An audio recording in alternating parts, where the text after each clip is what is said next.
yurtimiz, fida bulsun cenimiz. Kan keçip hem can verip, ahır bulduk azatlık. Kalbimizde var bulgaçka, itikat imanımız. Aklandım canları, düşmedi tarih bitti. Nesli kaldı kendi var, biz onun evladı biz. Çünkü can hem aktı kan, oldu yağdın el aman. Yaşasın, müm yaşasın, güzel istikbalimiz. Yaşasın, müm yaşasın, güzel istikbalimiz.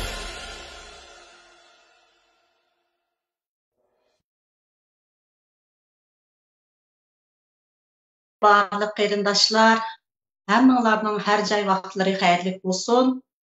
Həmminlarga məlum, bugün 7-ci ayının 5-ci günü Ürümçi qırğınçılığının 11 yıl toşqan günü.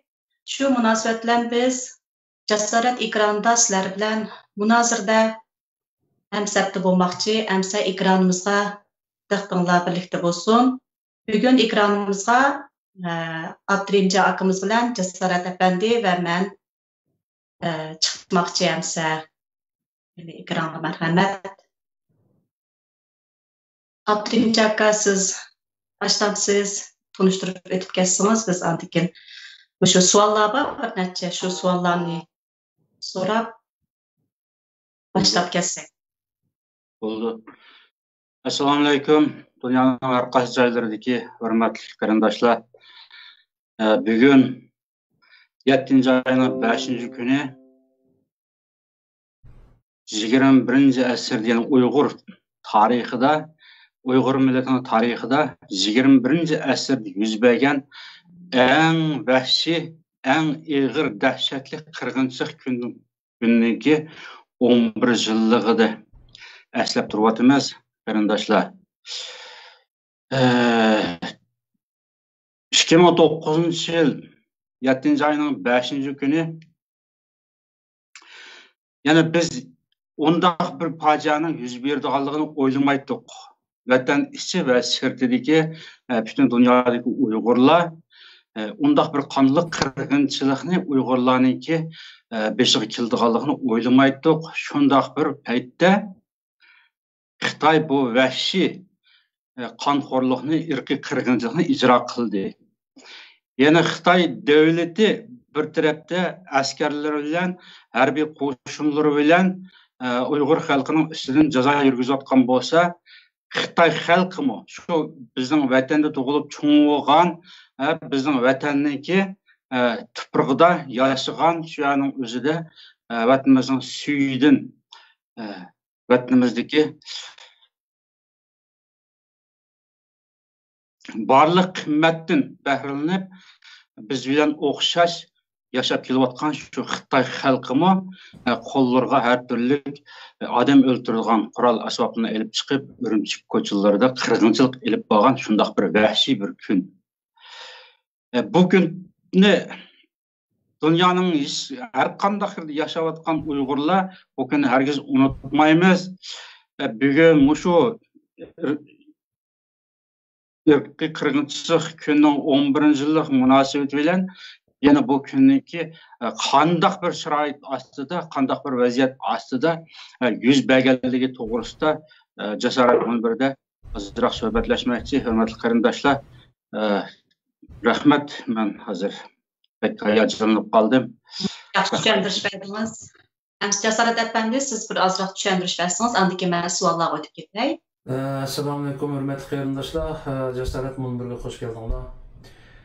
Bugun her bir Şərq Türkistanlıq üçün bir musibət günü. 11 yıl oldu. Her yılmış günde yürügümüz alayda ağrıydıgan bir gün.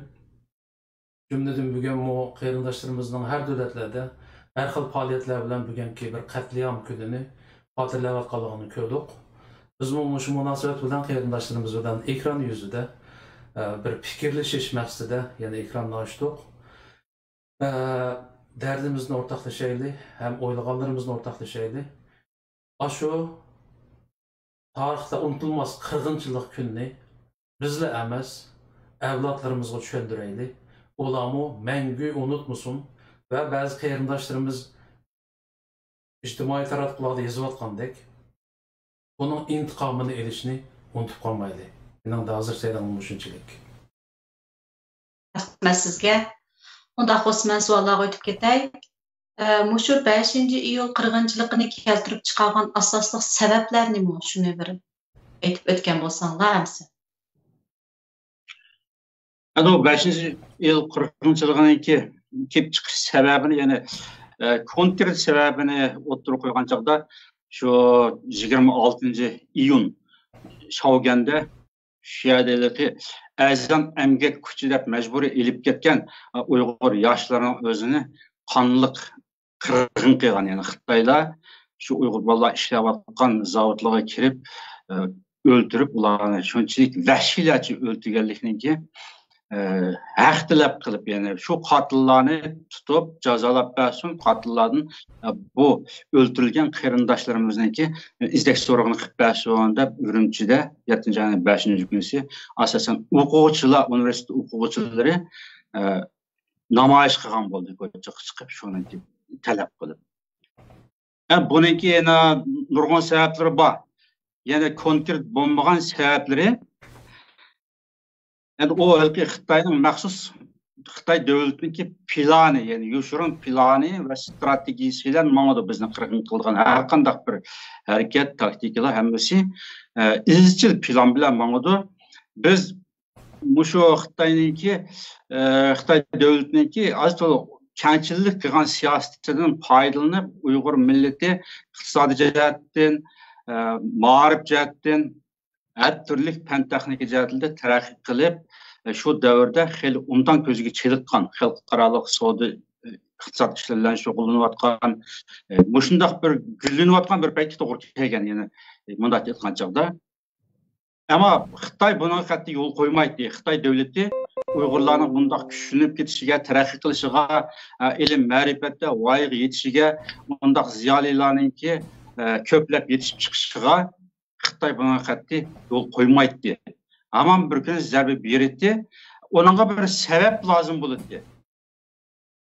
Yani bu Şavganda qəsdən bir qırğınçılıq payda qilish orqali onu qat'iy so'ramay, onun izdak so'rog'ini qilmay o'lganman bo'lib ketgandan keyin, ondan keyin Urumchidagi bu o'ldirilganlarning saboqdoshlari, tonish bilishleri bo'lib, shundaq bir haqlab qilayli, biz qotillarni tutib jazolab bersin, bu o'ldirilganlarninki izdak so'rog'ini hukumat qilib bersin deb Xitoyning davlat bayrog'ini ko'tarib, hatto bu ko'chaga chiqib namoyish qilib o'ziniki ifodalarini bildirgan bo'ldi.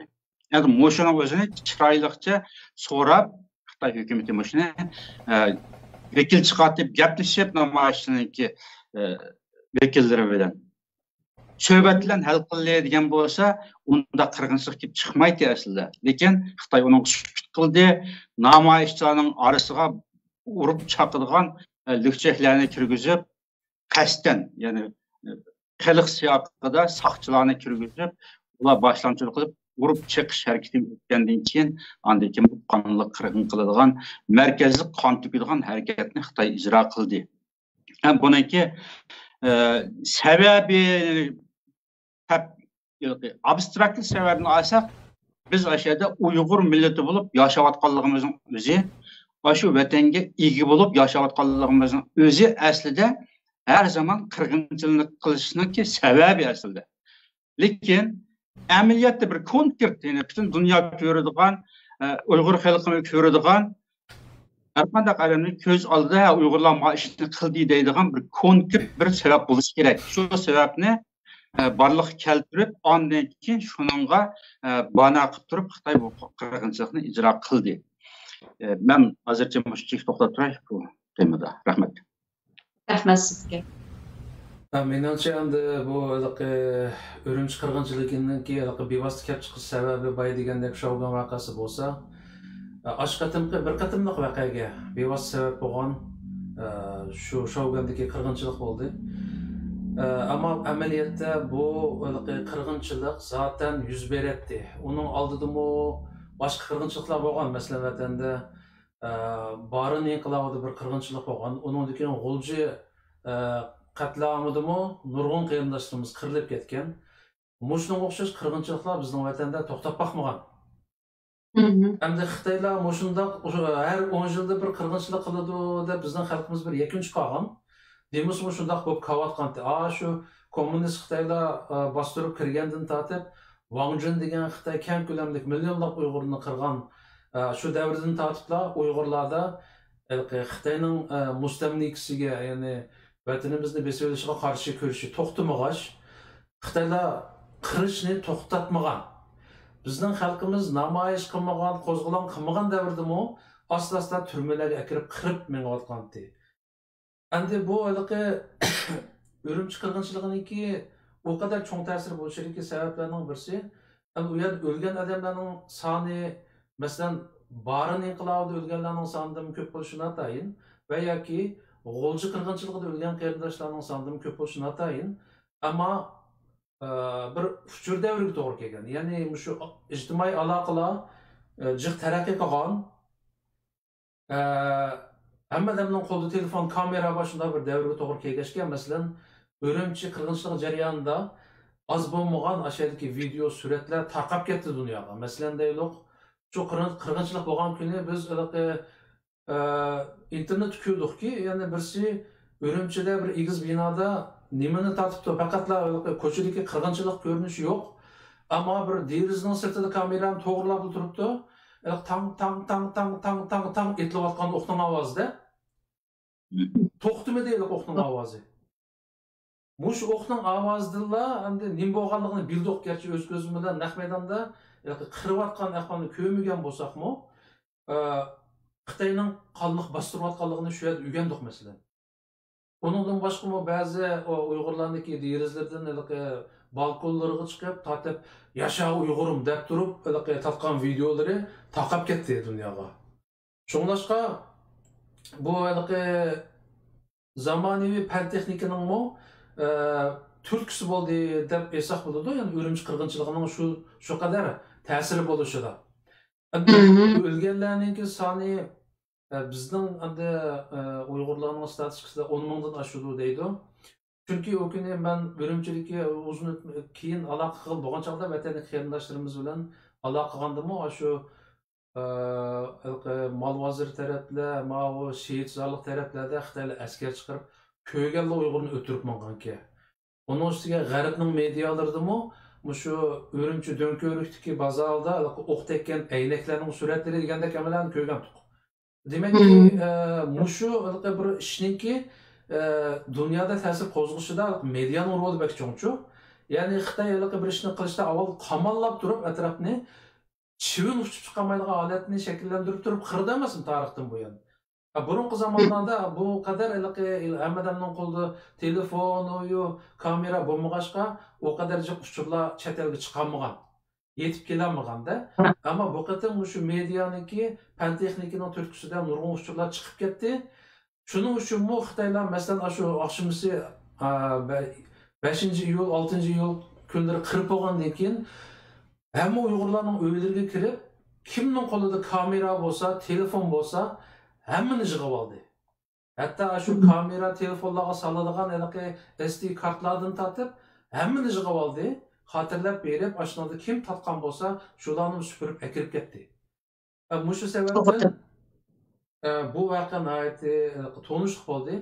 Amaliyotda bunda qirg'inchilik bayman degandek tarixdan bo'lib kelayotgan.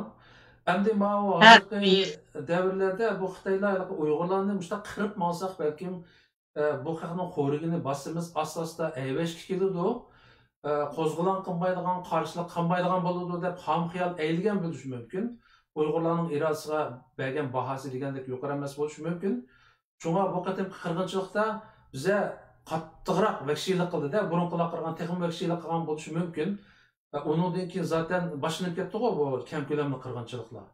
Şuna bu bevosita sabab nima desa, Shogun qirg'inchiligini desak, onunda endi aşağıda Xitoy hukumati nomus qilmay 2 Uyg'ur o'ldi. U yerda bir Uyg'ur bola bir Xitoy qizga chaqilib qo'yibdi-ki, shuni ular Xitoylar norozi bo'lib qo'zg'alib, Uyg'urlar bilan Xitoylar orasida to'qinish bo'lib 2 Uyg'ur o'ldirildi degani bilan aş özlerining Xitoylari chiqargan videolardan az deganda 10 necha jasadni ko'rdik Uyg'urlarniki.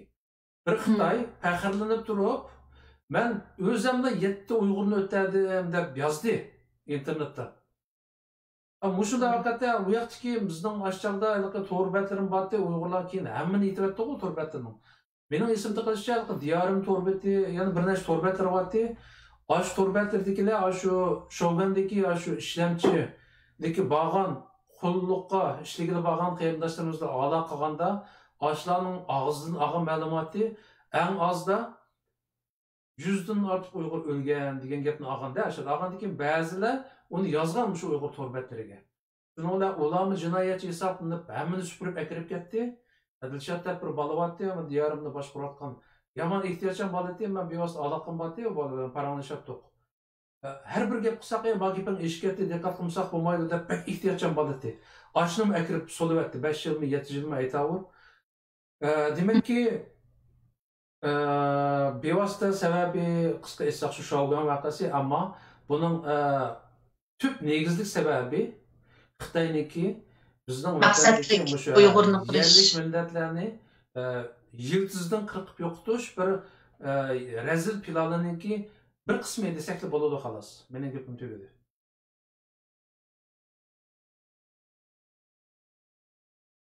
Uzun yılı şu vatandagi vaqtlarimda men chet elga 2010 yil chiqib ketgan, shu vaqa bu 1 yildan keyin. Shu Shogun vaqasi siz degandeklar qarqandaq torbatlarda kimda chiqsa ko'ratdi-da, shu har xil qirayotgan, Uyg'ur bolalarni urayotgan, qonun yiqayotgan, pats tashlayotgan, u burnining mundaq o'choqlarga ashtaq boshlarni tiqib urayotgan ashtaq vaqalar va har qanday torbatga chiqsangiz nihoyat osonlik ko'radigan, uning ustiga torbatlarni chiqib ko'rish, internetlashish shundaq taz avj olgan vaqtlarda vatanimizda. Anada u torbatlarga internetlar kimlar chiqadi desangiz, sap shumish yoshlar, shu 25 dan 40gacha damdiq ashtaq.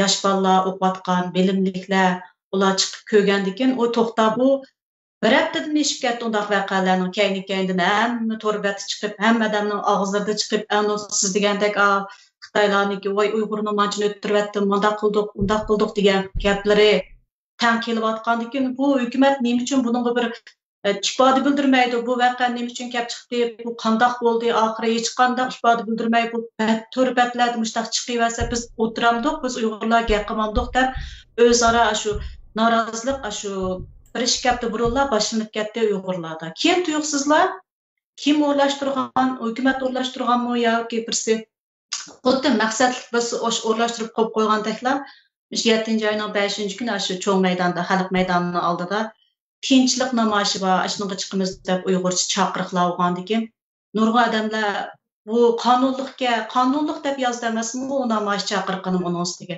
Qonunlikka biz qonunlik namoyishga chiqib o'zimizning dardini deyishimiz kerak, hukumatga noroziligimizni bildirish kerak deb nurg'un odamlar chiqib ketdi. Asli bu shu siz yig'ishtirib aytib kelsak, shu har 10 yilda bir qatim shu Uyg'ur millatimizni qirib yo'qotadigan irqiy qirg'inchilikning bir turida Xitoyning davomlashtirib kelayotgan irqiy qirg'inchilikning bir turi. Shu so'zlab kelsak bu gaplarni mening bugun shunchalik kayfiyatim yaxshi emas, necha qatim yig'lab, necha qatim to'xtaganimni o'zim bilmayman. Shu mush ekrandimi mush xalqimiz bilan ekran oldiga chiqib tang so'zlab, ozroq bo'lsa ichimizdagi ochiqlarimizni, dardlarimizni aytib, mushu kunni mangu unutmaymiz, ham unutamaymiz. Cho'qim mushu kunimizningki qisosini olamiz, shu kunni olmoqchi to'xtamaymiz degan ifodamizni bildirish uchun bugun mush o'rlashtirishni qilib o'tiryapmiz. Men ikkinchi savolni o'tib ketay. Uyg'urlarning uyg'onishida qanday rol o'ynadi shu 7-iyuldagi Urumchi qirg'inchilik voqeasi? Mushta o'rliq bir so'zlashgan bo'lsak, Abdurim aka, siz başlap beremsiz? Muşu qırğınçılıqның özülam bevosita Uyg'urlarningki uyg'unib ketishiga sabab bo'lgan bo'lishimi bir tarafi. Bu qirg'inchilikdan keyin Xitoy ommaviy tutqun qilishni boshladi. Yana mushu Xitoy o'zi sabab bo'lib turib, bizningki yoshlarimizni, qiz o'g'illarni majburiy ichkiridagi zavod korxonalarga ishchilikqa olib ketib, ularningki bexatarligiga kafolat qilmay o'limga tutib berib turib, ondan keyin qo'zg'ab chiqqan bu harakatning o'ziga yana Urumchida shu qirg'inchilik bo'lgan vaqtlarning o'zida qirg'inchilik qilib ham to'xtab qolmasdan buning butun javobgarligini Uyg'urlarga atib qo'ydi. Chet eldagi Uyg'ur tashkilotlariga atib qo'ydi.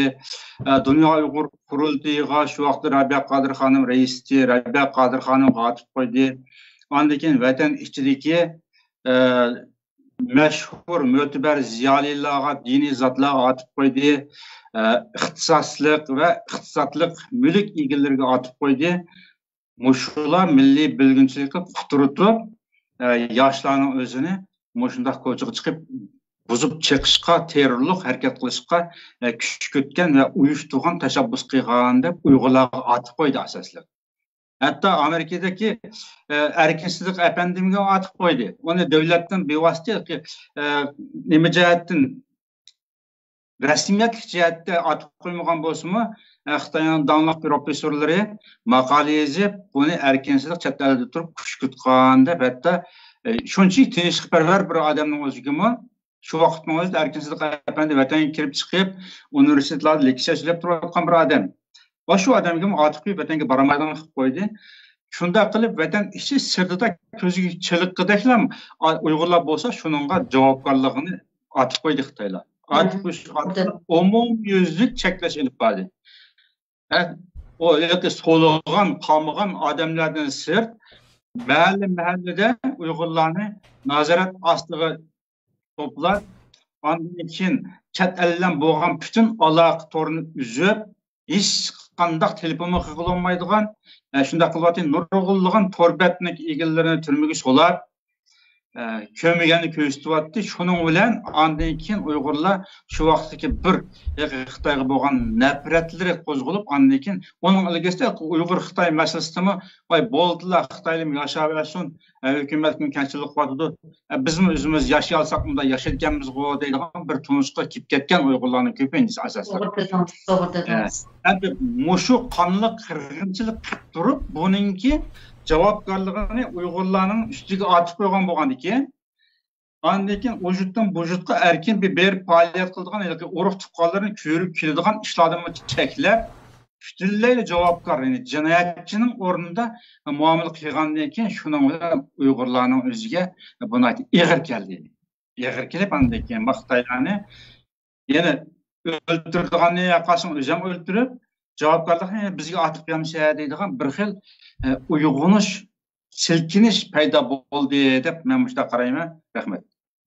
To'g'ridan pek yaxshi so'zlab berdingiz Abdurim aka. Siz ma chet eldagi Uyg'urlarimizningki uyg'unish jihatdagi ta'sirlarini so'zladingiz. Men vatandagini so'zlab o'tib ketay. Shu vaqa chiqqan vaqtida ilmi esimdan chiqib ketmaydi. Mushu Rabiya Qodir opamizning kichik o'g'lini turmadan chiqizib naq maydon so'zlatkizgan. Balkim sizlar ko'rgansizlar chet elda turib. Ko'rgan. Bir o'g'il endi onasini talab qilsagan shu chog'da. Siz bizni beqib boqqanmidingiz? Siz qandaringiz sizning ona? Siz nima ishlarni qilyapsiz deb o'g'li yig'lab, to'kilib turib so'zlayotdi. Biz uyda ekranni oldida o'tirib ko'ryapmiz televizorni. Shu chog'da bizim uylarda o'tirib yig'lagan bir o'g'ilni chiqib onasini talatqizish degan bu inson qalbidan chiqib ketgan razillikda bu iflos Xitoylarning. Yani şu vaqtda Qodir, Mehmet Qodirga yenisini televizyon aldığı çıkıp açam mesela namoyish qo'zg'aldi. Urumchida shu 7-5 kunsi namoyish qo'zg'aldi. Ko'cha qat'i chiqmani deb bizga mushna degan deb hurmat qildi. Shu vaqtda shularni anlab Aşındaq o'g'lini ashdaq chiqqan biz shu 5-iyul qirg'inchilikdan keyin aşı idarlarda Uygurlar, Xitaylar resmi çekçigirimizni araydigan derece kelgandik. Qo'y bo'ldi, biz bir kecha ko'ryaptik o ama bizniki men ishlaydigan o'rnim 3-doktorxona hamda 3 tashlandiq. Aşı atrofda joylashgan mening uyim oyliklar qorasida 3-doktorxona. O keçide bir doktorxonaning to'ki bor. Uningdan boshqa hammaning to'ki uchuk ash atrofdagi shu Uyg'urchasini deb biray Beygi meydani, at beygi meydandan aşağılardan tattı. Tok yok, kapkaranlık bir kecha to'xtamay itilib. Biz uyning ichida yig'layapmiz, ular uyning teshida kirdigan eshik yo'q, bolalar. Bizde cüretmi yok, şimdi kirvininglar, yuşuninglar deydigan cüret yok. Aslında qo'g'diyamdik, ko'zimiz chekchib o'tiryapmiz bir kecha. Bizga bir qiyomat qiyin bo'lyapti, nemish bo'lyapti deb bilmaymiz. Yig'lab uyda o'tirdik, shu kechani tong otqizdik, shu kunlarning shohidi bo'ldik. Doktorxonadan yarim kecha chaqirib chiqib ketdi bizlarni. Mushu doktorxonaning atrofidagi hammalarga shu majburiy doktorxona qaytinglar, uyinglar yiroqlarniki mayli, mushu atrofdagi yaqindagilarning bir ishga bekatchiliklarning qaytishinglar kerak deb hatto unda sal unvoni yuqoriroq doktorlarniki mashinalarni evatib kecha shu kasal qutqizish xizmati atbodi kelyapti. Biz cho'ng ko'chaga chiqib ketdik, 3-doktorxonaning cho'ng yo'lga chiqsalar, birinchi yo'l, avtobusga ket cho'ng yo'l, shu yo'lda doktor, sestra hammamiz chiqib ketdik. U yoqdami kelyapti, bu yoqdami kelyapti, yardarlar, tayoq yegan, o'q tekkan. Uyg'urlarni doktorxonaga ilish deydigan gap yo'q. Ular cho'qim harbiy mashinasidan to'shilib ektido yoki soqchilar tutib nega ketganini bilmaymiz. Xitoyni qutqizishimiz kerak. Xitoyni shu yiqilib kelganlarni ko'tirib shu Meni tashqi bölümüdeyimiz, tayoq yeganlarni o'rlashtirgan sunak bölümüdeyimiz, o'zining nari jarohatlangan bo'lsa shu bölümge udullab, arulab, sirib, ishtirib ektivyapmiz. O kuni doktor, sestra hammamiz chiqib ketdik, shu doktorxonaning oldiga. Kech soat 1-2-3 olib ketdik, ashtaq ishlab ketdik. O'lib qolsam bo'lmamdi, bundaq naq maydonni ko'yicha, bundaq ishlarni shohid o'lib qolsa bo'lmamdi, degdek bo'lib ketdik. Biz Uyg'ur turib, Uyg'urni qutqizamidik. Bilmay Uyg'urmi, Xitoymi, endi chiroyli qamab ketgan yoki chiroyi bizlarniki Osiyodagi Uyg'urlarimiz bo'lsa, ular endi arayamagandikan Uyg'urligini. Ular kirib qolganlar bor-da, ular kirib ketib qolganlar bor. Uningdan boshqa qarsili qarqash yoki yog'liq chekkan Uyg'urlik bo'lsa, hammasini shu saqchi bir taraf qiladi, u doktor sestralarning bir tarafda shu huquqi yo'q, shunday yig'ib akatdi. Shu kunning ertasidan boshlab bo'ldi. Shu bo'limlardami Xitoy ayrim o'zining ishxonasida o'tirdi. Burun degan biz bir bo'limning odamlari tomoqlarimizni bilaymiz. Ishdan tushgan vaqtlarimizda tomoq o'rinlashtirgan, ko'nglitish bu ishlarda bilib bo'lgan ishlarmi shu kundan boshlab ayrildi. Xitoymi xolamaydi. Gerçi biz xizmatdosh bo'lsakmi, Uyg'urmi xolamaydigan shu holatni shakllantirdik. Mushu 5-iyul vaqaniki bizga Uyg'urlarga kelgan bir cho'ng uyg'unish bo'ldi deb qarayman men. Hatto shu yili mening cho'ng qizim 7 yosh kirgan vaqti 8-oyning 20 odatda maktab boshlaydi, shu tizimlab maktablarga beradigan. Men xeli burunlar balamni Uyg'urcha o'qitaman deb shundaq o'zimga bir orzuyum bor-da, Uyg'ur tilini o'rgansin, u Xitoychani cho'ng bo'lsin o'rganib oldi, biz Xitoychani cho'ng bo'lib o'rganib o'zimiz yana Xitoy bilan nima deysa deb ishlayapmiz. Bizning doktorxonadagilar tangdan to'lsa 90% odamlar Uyg'urcha bilmaydi bolalarni. Hammasi 3 doktorxonaning ma tarafda 45-49 bir Xitoy maktabi bor. Shu yerga kirib turdi. Uyg'urcha maktabga kirib turganlar 3 doktorxonaning o'dildagi 20-boshlang'ich kirib turdi-da.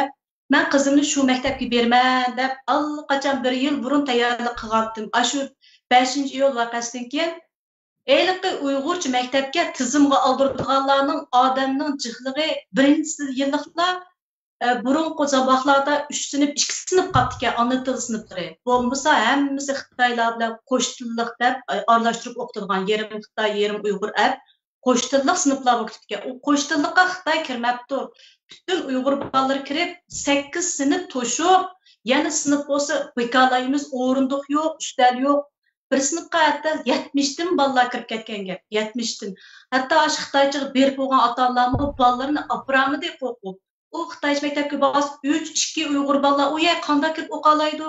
U kechida biz nemislarning bo'lib ketgan Uyg'urlarni qanday qirib atganligini o'z ko'zimiz bilan ko'rgan tursak, birinchi bo'lib shu ishchi xizmatchilardan, shu ziyolilardan chiqib chek chegarasini ayiradigan. Bolalarimizni maktablarga akirib berdik. Mening qizim degan tiqilib ketdaylik sinfda bir parta 4 bola o'taganda 70 bola bir sinfliq to'shir ekanda, ashundoq kirib ketgan Uyg'ur sinflarga. Anandan keyin shu Xitoylar bilan doktorxonaning ichidami shu bir-birimizga qaramaydigan, bir bo'limda turibmi gap qilmaydigan ashunday holatlar hamda hisobda biz Uyg'ur bular hamini bizni o'ttirib, bizni qirib, bizning zaminimizni besib kelib olgan tajovuzchilar deganni bilib yetgan Xitoymi bizning Xitoylarimizni o'ttirib yetdinglar sizlar. Ash kecha mushtaq chiqib urdinglar deb ularga Xitoyning urg'unligi ko'rindi-da.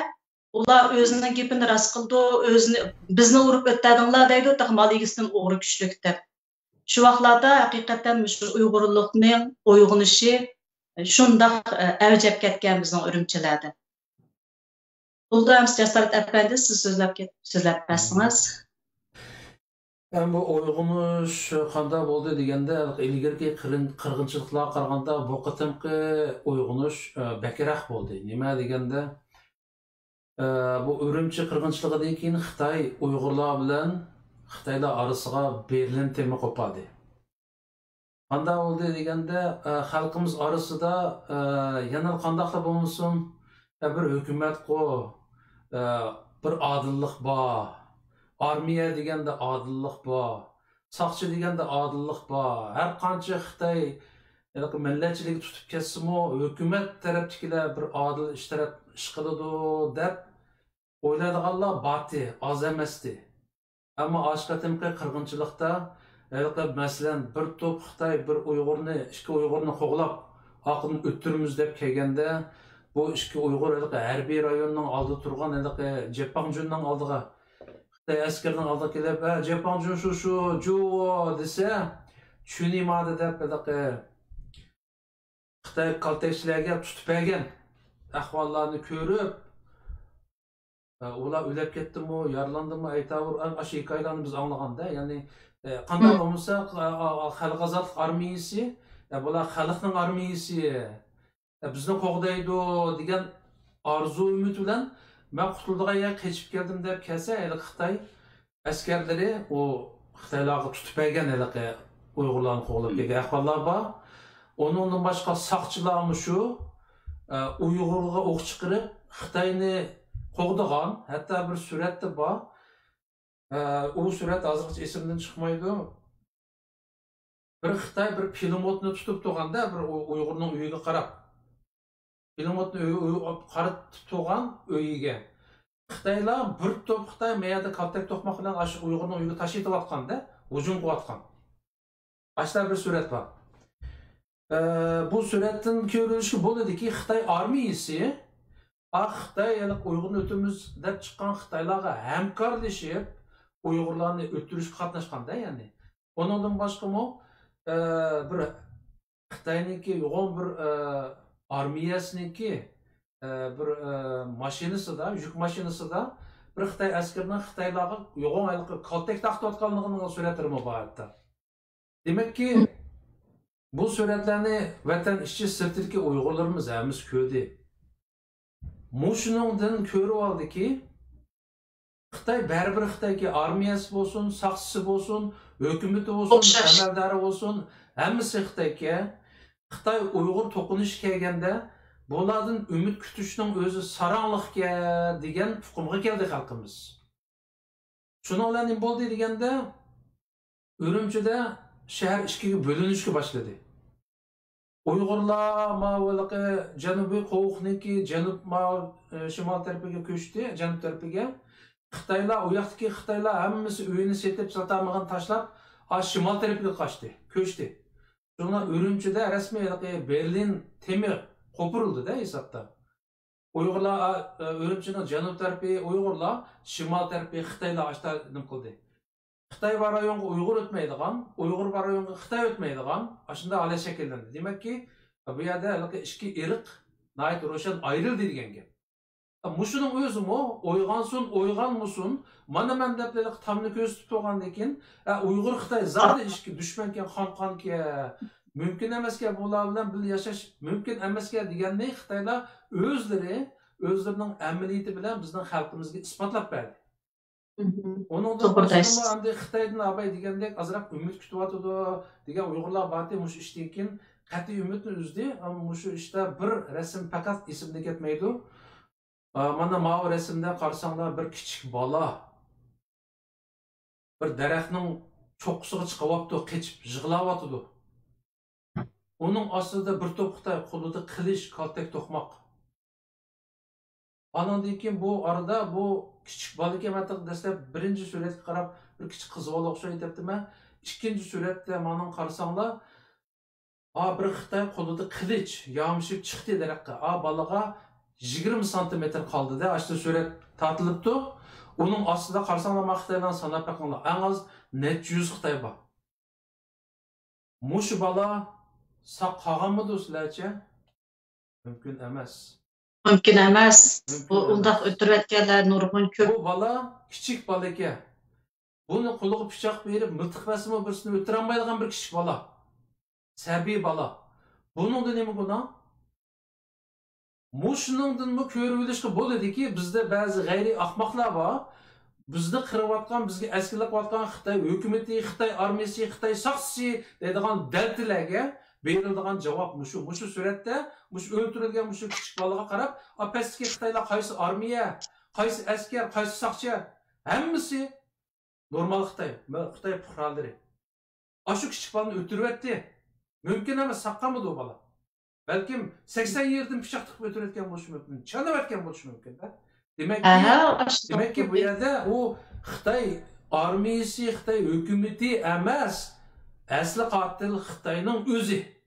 Kallang bo'lsa, Uyg'ur mani to'liq tunib izlaysa, ma rasmni obdan ko'p esimda saqla. Mushuningdan Xitoy degan xalqningki naqadar vahshiy, rahimsiz ekanligi chiqib turadi. Bizning shu tibbiy institut tarafda bir necha qizimizning kallasini esib kallasini esib qo'yganlarni nimalarni anglagan to'qim mushunchalar ishlarni ko'rib shaxsan men Xitoy odam emasga bir vahshiy hayvonga degan hukmga keldim. Ishonamanki Uyg'urning orasidami mushtaq ko'z qarash kelib qolganlar nihoyat ko'p. Demak, shuningdan keyin Xitoy bilan birga yashashning mumkin emasligini tunib yetdi. Xitoy o'zi tunibdi. Mushuning o'zi gerçi qinimiz bilan isbotlangan bo'lsa-mu, Uyg'urni qinidan, jinidan, yurgidan o'yg'atdi. Meni deydiganim shunchalik. Rahmat sizga yaxshi deb berdingiz. 3-chi savolga o'tib ketsam, amsa bu 5-iyulda Urumchi qirg'inchiligi Uyg'urlarni qaysi tarafdan umidsizlikka ilib keldi? Vatan sirtidagi Uyg'urlarda qanday tuyg'ular bo'ldi? Shuni aytgan bo'lsanglar. Endi vatanning ichidagi Uyg'urlarga har holda chet eldagilar qarab turmaydi. G'arb davlatlari Xitoyniki bundaq zo'ravonlikqa hargiz yo'l qo'ymaydi deb chet eldan umid kutdi albatta vatandagilar. Bir boshdan qattiq bir bostirishga uchrayotgan bo'lsa-mu, yana bir tarafdan aman chet eldan umid kutdi. Vatandagilarning asosan umidsizlanib ketmaydi vatandagilarning. Ama vatan sirtidagilarga qanday ta'sir berdi degan chaqning o'zida shu davrning o'zida faqat shu Turkiyaninki shu chaqdagi bosh ministri Erdo'g'anning o'zi bir jumla so'zlab qo'ygan bo'ldi. Xitoyning bu qilmishi irqiy qirg'inchilik deb. Faqat bir jumla so'zlagan bo'ldi. Ondan boshqa bir davlatninki rahbarlari hech qanday bir ovoz chiqarmadi asosli.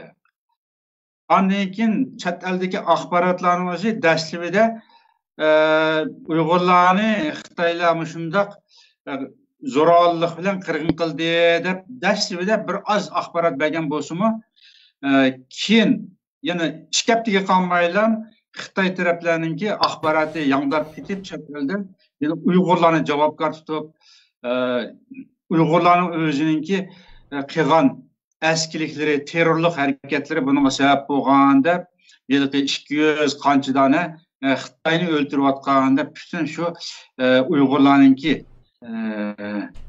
asosli javobgarligini Xitoy axborotlari bekerek e'lon qildi ham Xitoy setib olgan har turli axborotlar Xitoyninki tarafida turib tashviqot qilgandan keyin chet elda lekin Uyg'urlarniki bu qirg'in qilinganiga qarata bir inkos qiladigan bir narsa ko'rilmadi asosli. Ko'rilmagandan keyin qayerga kelib borsa bu Xitoyning shu vaqtda chet eldagi Uyg'urlarga, Uyg'ur tashkilotlariga Rabiya Qodir xonimga ot qo'yib, yolg'ondan isbot to'qib, hatto shu qurultoyning ishxonasida yig'in echayotgan bir video film borki, shu filmning o'ziga ovoz kirishtirib Rabiya Qodir xonimning ovozini.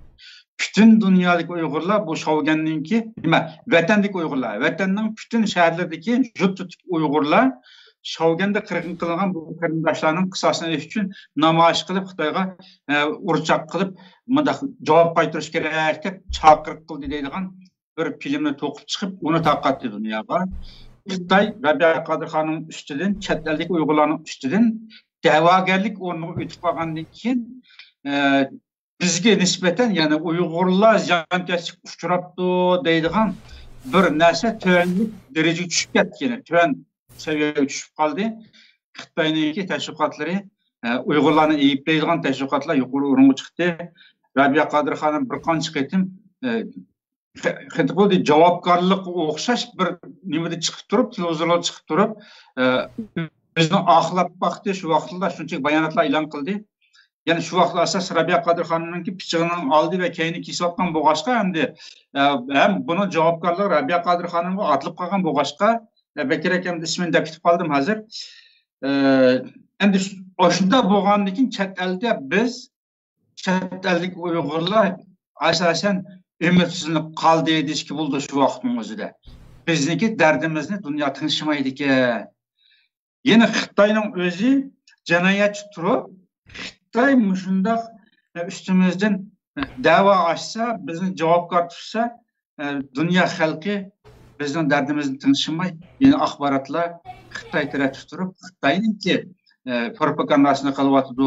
Qaysi davlat bir Uyg'urlarning dardiga quloq soldi deydigan shundoq g'ulg'ullar xeli baklam bo'lishib ketdi.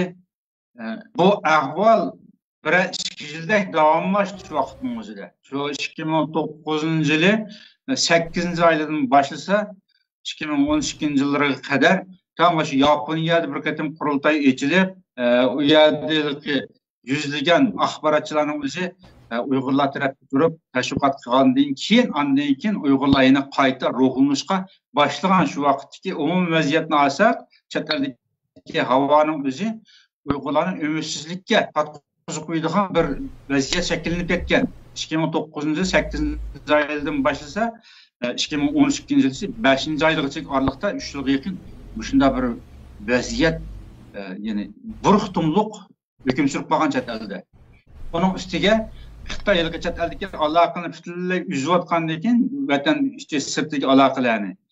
Ondan keyin buni hech qanday bir davlat tuzuk aralashmagandan keyin normal aloqani sen nima uchun cheklaysan deydigan, yoki aloqa erkinligi, fikr erkinligi deydiganda bir narsaga hech kim ega bo'lmagandan keyin bir davlatning o'zi inkos qilmagandan keyin kuchi kerak. Shuning uchun haqiqatan umidsizlik kayfiyati shakllangan deb men shunday qarayman. Shu vaqtning o'zida biz shu eng qiziq qaynoq ishlarning ichida turdik.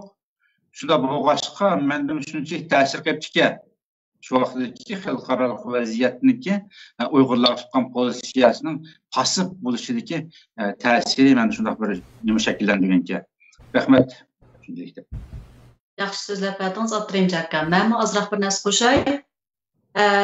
Shu chaqda biz dastlabki 1-2-3 kunlar atrofida damdiq, shu kundan boshlab biz mushunda qirilib ketyapmiz. Uyg'urlar mushun itvatdi tapanchalarni ichqirib Xitoy. Qirilib ketdik. Bizni cho'qim chet el medialar allaqachon sunniy amrodan tortib naq maydonlarni bilib ular ishning haqiqatini bilib bo'ldi. Cho'qim bizni qutqizadigan odam kirdi yoki cho'qim asharliklar harakat qilyapti. Cho'qim bizga bir yaxshi bir natija keldi deb har bir kun atgan o'yxonsak bir xabar keldigandek chet ellardan. Chet eldagi ash Uyg'urlardan shunchalik umid kutgan to'q.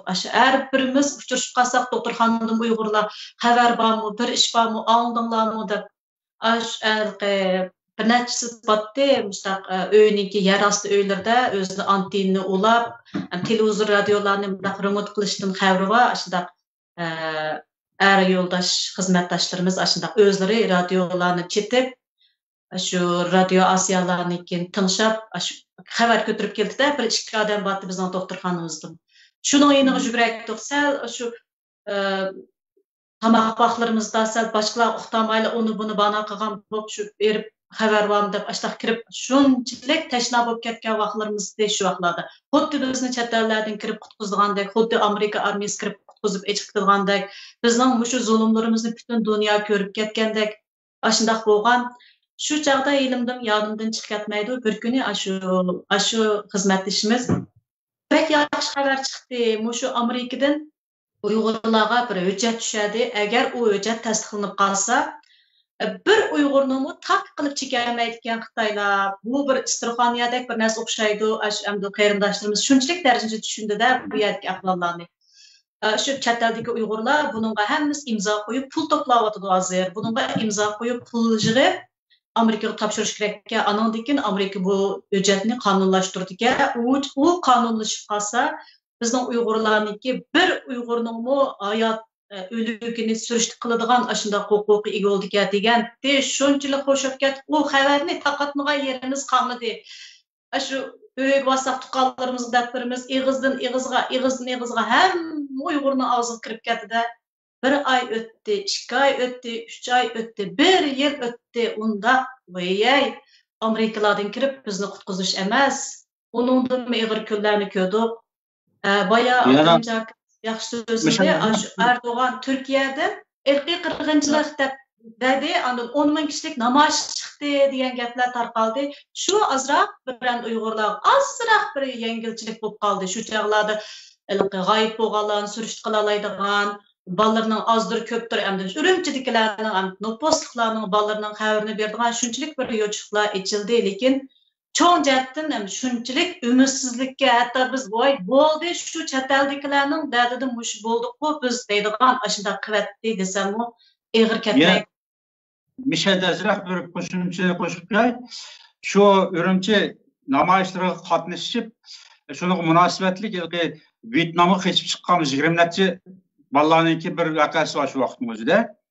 Vyetnamga qochib chiqib, belki BDT muhojirlarning ishxonasiga iltijo qilib, bu yerdan Kambojaga o'tkazib, oshna tug'an chog'ning o'zida uni Xitoyga o'tkazibdi shularning o'zini. Shu BDT siyosiy qashqullarga ig'dorchilik qiladigan idoraning qo'li orqali Xitoyga o'tkazilib berilib ketdi shu bolalarning o'zi. Şunun özümü ig'ir ümidsizlik keltirgan chetdagi bizlarga. Ig'ir zarba bergandi. Rahmat. To'g'ri dedingiz. Siz tafaqamsiz Jasorat apandi.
Aşkaf oldu.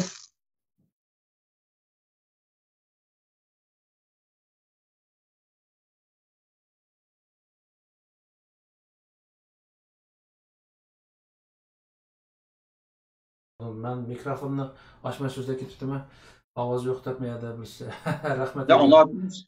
Ya sizlar oldinglar, boshqalar ovoz yo'q deb men qaytargan gapimni. Endi bu 5-iyul voqeasidan keyin xalqimiz, vatan ichidagi xalqimiz ichida bir qattiq ma'yusinish bo'lgan va umidsizlanish bo'lgan. Nima deganda, boya degandek shu chek-chegir ayrılgandan keyin hukumatga ishonadigan, saqchiga, armiyaga ishonadigan xalqimizmi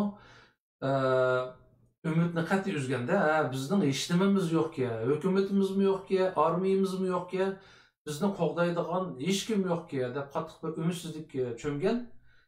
Ondan keyin bir necha qatam Xitoylar yana to'plashib, mush Uyg'urlar rayonlariga hujum qilib, Uyg'urlarni tubdan qirib o'tamiz hammasini deb keng ko'lamda qo'zg'algan ahvollar bo'lgan. Mush ahvollarni xalqimiz ichida qattiq vahima paydo qilganda, chunki Uyg'urningki qo'lida hech nima yo'q. Kaltak to'qmoq bo'lishi mumkin, undan boshqa ko'rib turibdiki, ana Xitoy armiyasi, Xitoy shu qo'zg'olonchilari, ya'ni zo'ravonlar tarafda, saqchisi shu, hukumatimiz shu. Shunday holatda xalqimizningki umidsizlanishi nihoyat normal ahvolda. Ammo shu chog'larda shu birdan bir umid bergan ovoz shu chog'dagi shu Rajab Tayyip Erdo'g'anningki gapi bo'lgan. Ya'ni u adam ayni vaqtda dunyo liderlari ichida birdan bir buni so'yqirim, ya'ni irqiy qirg'inchilik deb atagan liderdi.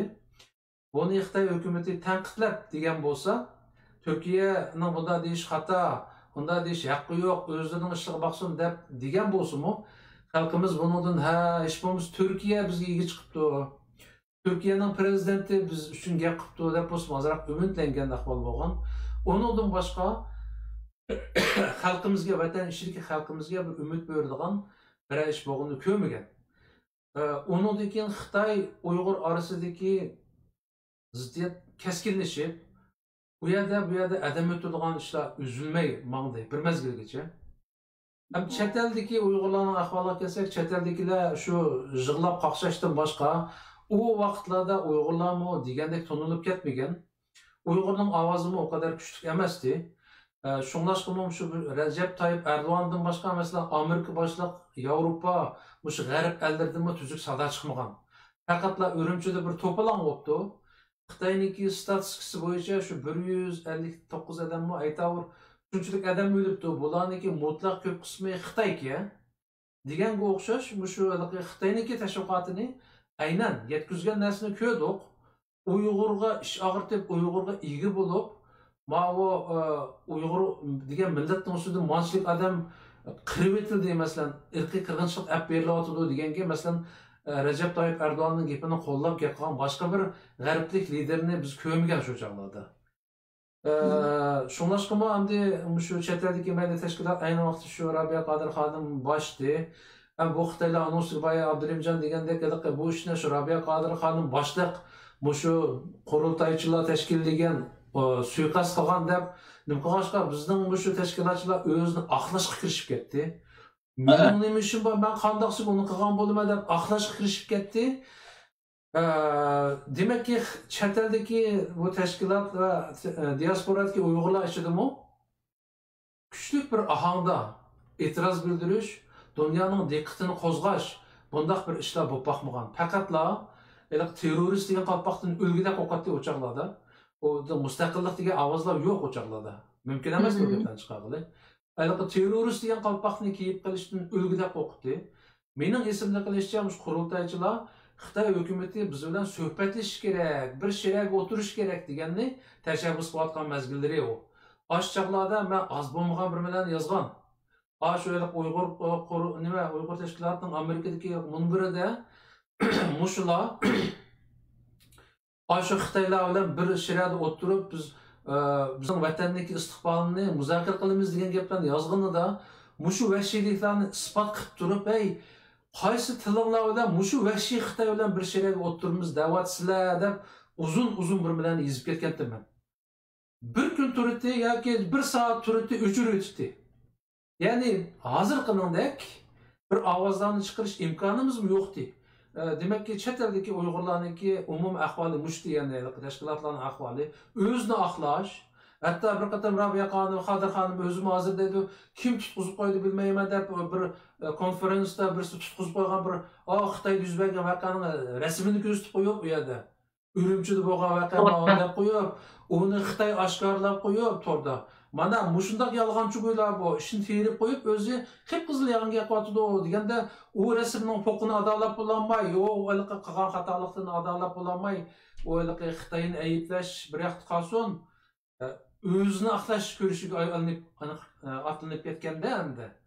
Ammo xalqimiz, chet eldagi xalqimiz, vatandagi xalqimiz ko'rmagan videolarni, suratlarni ko'rib, shu qadar ichi ichqon.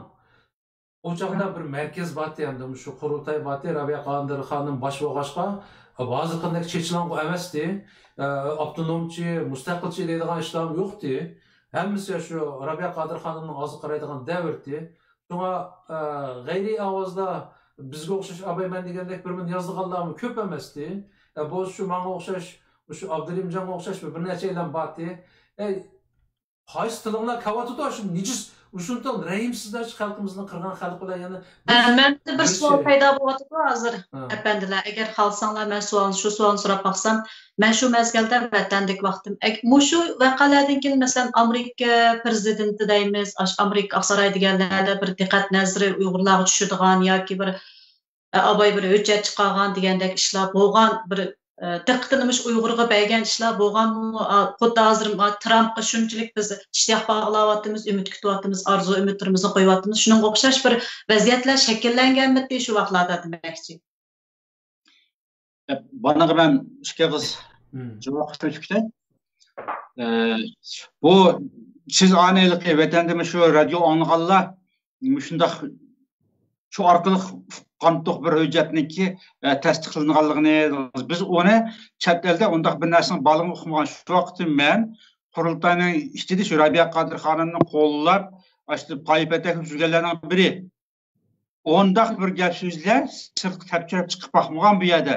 Belki şu Erkin Asiya radyosu Elki oy muşunda qurultayının özü nəhayət bək çox iş qılıb mənim qanunun maqbullaq qılıb dep bir xəbər işləyən bolsa kerak biz o çağda onu qulğumuzga düşməyən bolsa kerak bizninki. Endi vətəndakilar hər qandaq bir kiçik işdən cıq məzmun çıxırıb alaydı, mülayiz qılıb qıldıqan vətəndaşlar şundaq bizmi.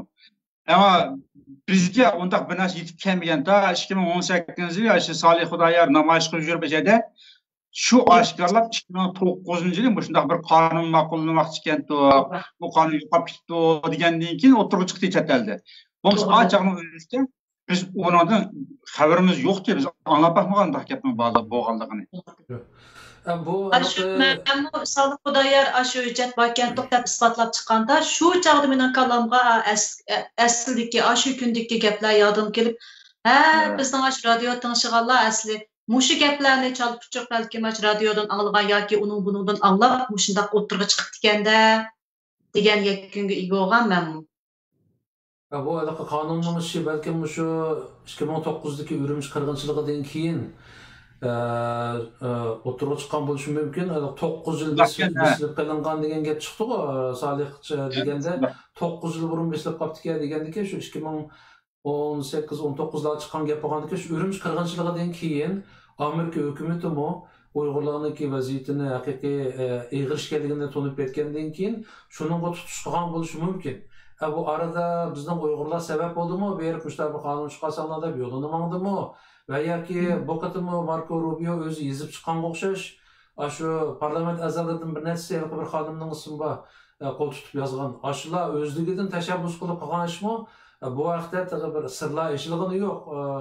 Aniq bir gap anlamadik. O chaqlarda mumkin emas diye bu to'g'riliq hech qanday bir xabar yo'q degani. Belki mushu hozir jasorat biroz avval bir mazmunni qistirib o'tib ketdi. Xitoy bilan suhbatlashishga biz tayyor deb tayyorlik qo'yibdi ekan degan.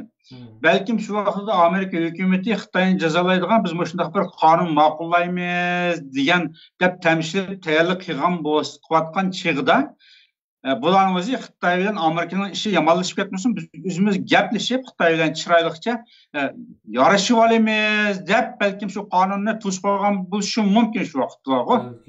Shu aktivlar, rahbarlar shu vaqtning o'zida bu qonun ma'qullab muavvar jumlasin bular biz o'zimiz Xitoy hukumati bilan chiroyliqcha bir yerda yang ichida gaplashib, kelishib, Xitoy hukumati Uyg'urlarni azmaydigan, zulm qilmaydigan, Uyg'urlarni Xitoy hukumatiga qarshi terrorlik qilmaydigan, bunda bir yarashib olamiz deb, sizlar adlashmay turgan bo'lsanglar deb qonunning oldini to'sib qo'ygan bo'lishi mumkin endi.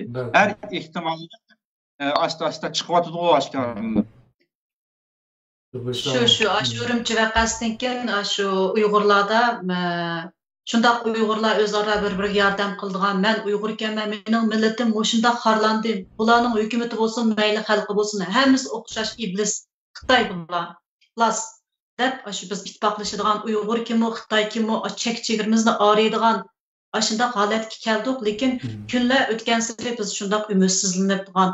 Shu bizning doktorxonamizning ichi doktorxona emas, u yana harbiy mashina to'shib ketdi, harbiy qurolliqlar shu darvozaning oldidan tortib bo'lim dori almashtirish uyi, operatsiyaxona uyi, kasal kuzatish uyi, hatto sestralar dori tangshavyapsizmi, beshiq kirib qarab turdi, sen nima dori sevyapsan, qaysini sevyapsan deb. Shu 5-yil kechada bir harbiy mashinada bir yordar Uyg'ur balni keldi. Shu majburiy qutqizsan buni deb akirdi, jiddiy qutqizish bo'lmagan. Bu Allah jonni olmasa o'lmaydi ekan inson. Allah shu jonni qachon oldigan chog'da vaqt soat to'shib kelsa, bir minutmi to'xtatmay oladi-ku. Heliqi Uyg'ur yigitning 5 pay o'q tegdi deganda 5 yeriga o'q tegibdi, qon iqyotdi, lekin nafas bor, yurak so'qish bor abalda. Shu balni shu harbiy mashinada besib akilib qutqizsan degan buyruqlarla maxsus doktor, maxsus sestra belgilab, kechalab operatsiya qilib, u balniki 5 pay o'qni oldi. Ertasidan boshlab heliqi balning nafas bor, yurak bor. 6 kun yotdi shu doktorxonada. Shu sestralar, doktorlar ishdan tushgan chog'da alaydan so'raymizda, heliqi bal o'lib qolsin deyapmiz. Hammamiz o'lib ketsin ekan. Bizning ko'z qarshimiz u bal cho'qim shu namoyishning oldida mangan yoki shu namoyishda bir ko'rinarlik bir harakat qilgan bola deb tushunimizda, bo'lmasa nima uchun 5 pay o'qib tegdi u bola? Shuningdek doktorlarmi yig'layotdi, sestralarmi yig'layotdi, o'zimiz bilamiz, dardimizni o'lib qolsak ekan, ertasi kunimiz o'ldimi? Ya, bu Xudoyim jonni olmasa o'lmaydi ekan, 5 pay o'qib tegsinmi deb. 6-kun to'shqanda kasallik ahvoli muqimlashdi deymiz. Shu holatda balni shu jarohatlari tingilgan, shu qonlar iqyotgan holatda doktorxonadan so'rab, harbiy mashina silib o'zining harbiy doktorxonasiga yetkazib akatdi. Şu o'ylada ota-onalar angacha 6 kun jarayonda endi bularning tonish bo'lishlar depremdo ya hukumatdan xabar qildimi balang shu doktorxonada deb. Kunda o'ylab kelib shu yoz vaqti bo'lgandan keyin appa dada singil shu urug'tiqalar 10 nechadan shu o'yinning o'tirida bir go'llik bor bizning uchun doktorxona. Shu go'llikning o'tirida 6-qavat yo'q 5-qavatga 5-qavat meni tashqi bo'limida balamiz yotib ashada deb yig'lab kunda va 6 kun ashla turgan kunda bada o'tib ular qarsak bizning yig'lig'imiz keldi. U balani 6-kun to'shdi, shu 6 qavatdan tushib, maydonga chiqib, harbiyning mashinasiga salganda shu bir eliqi hozirchivatdi doktorxonaning qo'rosida eliqi urug'tiqalar degan. Mening balam bu bir o'quvchi balti, o'qiyotgan bir bala undaq namoyishda undaq yomon ishlarni qilgan bal emas deb apular yig'layotdi, urug'tiqalar yig'layotdi. Voy balam deb mashinaning keyinda yiqilib degandek, yiqilib qopib degandek yugurib qolib qoldi, ashbani akatdi. 5 pay o'qib tekkan bala hayot. Shu harbiyning mashinasiga silib besib ketgandan keyin bo'lmamış doktorxonada ishlayotgan Uyg'urlar bizga shunchalik ta'sir qilib ketdi. Mana shu voqealar, shu ishlardan keyin men shu kundan boshlab bo'ldi, men qamdi bu yerda yashamayman, men ketay, chet elga chiqib ketay deb. Shu kunda yig'laygan bo'lib ketdim. Uning ustiga mening cho'ng qizimning salomatligi yaxshi emas, tug'ilishida bir tug'ib ta'tir tug'ilib, salomatligi yaxshi emas tug'ilganda. O shuning bilan shu yo'lshimni burun nimdaq chet elga chiqib Mushu Xitoy bilan bir g'irish, ya'ni dassak bir g'irish, ya'ni dasab nimdaysa desak, nimdaysa deb ishlab turibmiz biz. Nimdab quloq tashlab turib chiqtamdiq zaminni deb yo'lshimni bak qarshitdi chet elga chiqishga. Umumiy ma'muriy organ ishlaydi. U ishimizga bir ish ketdi, ko'rishmaymiz. Ularning kech-kunduz yotqizib ishlatkizdi, nima ishlarga soldi, u ichidan qon ketdi. Necha oyda bir ko'rishimiz bo'ldi, Zöhrasan chiqib ket, mush qizimlab, ne ekansan ket. Bo'ldi bu yerda biz hech qanday yaxshilik qilmabdi. Biz jinimizni o'zimizning jinni o'zimiz qutqizib qutulib qolganimiz hisobga biz başkalarını qutuldıramayotganmiz, bizning millatimiz mushada o'lib, qirilib tugaydi ekanki, bizga yaxshi kun yo'qkan. Bo'ldi chiqib ket deb yo'ldoshim shu 5-yo'l vaqasidan keyin ashning kalisidan bir ta'sir qilgan ishlar bo'lmasa, u meni chiqib ket demaydi. Shuning bilan shu 1 yil jarayonida shu pasportning yo'llarini mangdim, shu qizim bilan o'zimning pasportini hal qildim. Pulli bo'lsa shu tashlab mengib degandek 1 yil ketdi, shuni hal qilgan. Shuning bilan 2010-yili cho'ng qizimni olib chet el chiqib ketdim. Shu Norvegiyaga Xudoyim rizqimizni tashlabdi ekan, shu kuni tushdim Norvegiyaga. Kelgan kunimizda bizni intervyu qildi ekan, ana bir Uyg'ur tarjimoni akeldi. Yig'layapman, yiqyapman, shu 5-iyul ko'rayotgan voqealarni, Uyg'urlarimizning beshiga kelgan voqealarni shunchalik yig'lab so'zlayapman. Shu bo'lgan voqealarga shohid bo'lib, bizdan shu kun tang tushgan, katta odam tang tushibdi. Shu mezgilda Uyg'urlar hammasi tunib yatida jinimizni alqimizga og'daklar, qutuldiqlar bo'lsa, o'zimizni qutqizib chiqib ketib biz qutulaylik bu Xitoydan, bular bizni saq qo'ymaydi ekan degandek bir qo'zg'alish o'kitibdi shu Urumchida. Shuning bilan shu intervyu kirdim, yo'lni hammamiz shu 5-yo'l vaqasida nima ko'rganimiz, nima o'g'ini so'zlayapmiz, yig'layapmiz. Soat 5 da intervyu kirib, kecha soat 12 da tugayapti. Shunchalik yig'lab so'zlagan bilan men yana shu ümidsizlanib ketdimda, bu siyosatlarga aralashadigan, bu Uyg'ur davasini qilganlarning hech qanday bir natija ekanmagan. Biz hatto 1 yil to'shqicha voy Robiya opamiz chuqur bir Amerikadan qo'shin keldi yoki Amerikadan bizni qutuldirdi degan umidlar bilan yashab baqdik. Aksicha bizning ko'zimizning oldida kesadiganni kesib, o'tirdiganni o'tirib Uyg'ur u Atbeygi meydan deganlar Uyg'ur qamidi, Uyg'ur avlod qamidi desak, chiqib ketmaydi, ashunchalik darajada akir ketdi, tutib ketdi. Yuragimiz deganga shunchalik bir o'chmas dog'larni qoldirib yotadi shu kunlar. Shunga intervyular so'zlabman men intervyuda. Men siyosatga aralashmayman buningdan keyin. Men mushundaq kunlarni ko'rib ketdik, bizga hech kim bizga ega chiqmadi, hech kim bizning g'amimizni demadi. Men siyosat degan yaqin kelmayman deb tutganman ochig'imda shundoq yig'lab. Intervyudan chiqib ketgandan keyin, andan keyin ay ashkatni demsam bo'pti-ku deb qijilib qoldim. Bir mezgil tilimizni chiqarib, bolalarimizni oila jamlashtirib, ishlarimizni joylariga akaygacha biz haqiqatan siyosatlarga kelamidik, da'voning iniq kelamidik. O'zimizga tushliq dardimiz bo'ldi ekan. Endi bir oila bo'lgandan keyin ashniki bir cho'giltadigan ishlar bo'ldi ekan. Lekin shundaqdimi biz pulimizni o'zimizning iqtisodini ayirmadik. Shu kun chiqqan kundan boshlab shu voy tashkilotning odamlar kelibdi, oylik berdi ekanmiz, andaq namoyishga chiqdi ekan, undaq desa, iqtisodiy jihatdan bo'lsa tashlab berib turdik, hujjatlarni qo'lladik. Lekin amaliy o'zimiz o'tirib chiqib ishlarni qilmadik. Chunki bizning shu vaqtida shunchalik ümidsizlanib ketdikda, bu siyosat degandan bizga hech qanday foydali kelmaydi ekan. Kelgan bo'lsa shu qirg'inchiliklarning ega chiqmamdi, shu qirg'inchiliklarga qutqizib oldigan odam chiqmamdi degan darajada shundoq ümidsizlanib ketganmiz. Keyin bu asta-asta lagerning ishlari chiqdi, shuning bilan bo'ldi qo'y. O'zimiz o'tirg'i tushib, o'zimiz siyosatchi bo'lib, o'zimiz shu davoni qilmoqcha, boshqalarning og'ziga qarsak bu davoning oxiri chiqmaydi ekan deb.